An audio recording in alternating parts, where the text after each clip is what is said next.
That other church. They got them folks that are the biggest challenges that a pastor could ever want.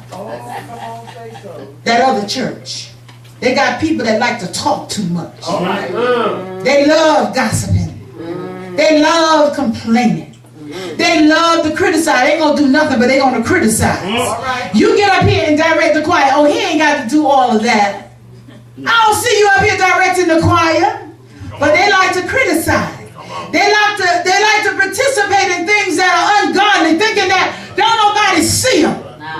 You know, a lot of people feel like once they walk out that door, they can do whatever they want to do because you don't see them. But how sick is that when there's a God that's sitting up high and he's looking down low. He sees everything that you do.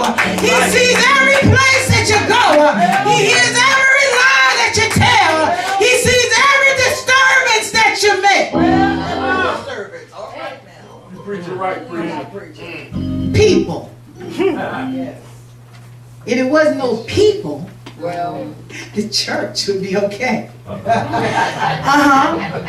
But people will start divisions, confrontation. Yes, they will. They start internal fight. They complain about this sister, that brother. They complain that they came to church. That is not your job. Sometimes we are in another man's lane. You need to stay in your own lane. All right. What happens when you move out of your lane and in somebody else's lane? You have what? An accident. And many times it is what? It is it is just, it's over. It's complete. The persons are dead.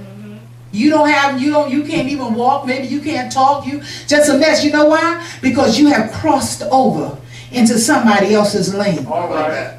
Most of the time, God deals with leadership of the church and tells them exactly what to do and say to his people, what to do and what to say to his people.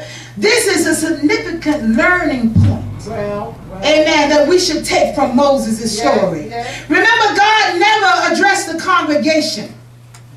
Never did he speak to anyone in that congregation directly. But God always went through his chosen leader. This is how the church is supposed to run. However, I do know that we are now living in different times. When I say that, God is now indwelling in the life of the believer. Amen. And every now and again, God might give you a directive.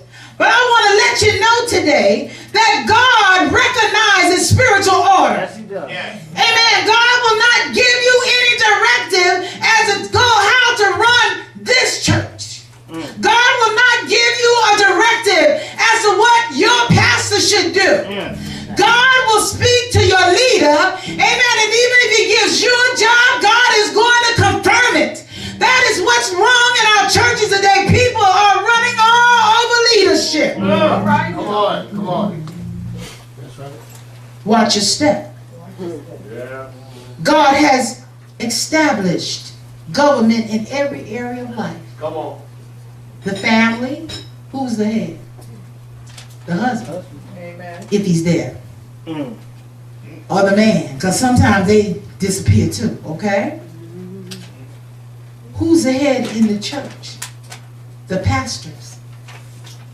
God has commissioned them to take care of his people. Pastors, the church leaders, the overseers, the stewards, and the shepherds. These terms only apply because what God has given them authority to direct his church and protect them from evil.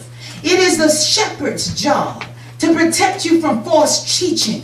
It is the shepherd's job to comfort you when you're going through. It is the shepherd's job to love you in spite of you. That's right. Yeah. But guess what? It does not leave you off the hook. Because you as members also have an obligation.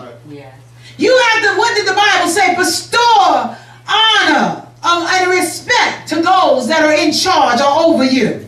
He says to you that you should give them what? Double honor.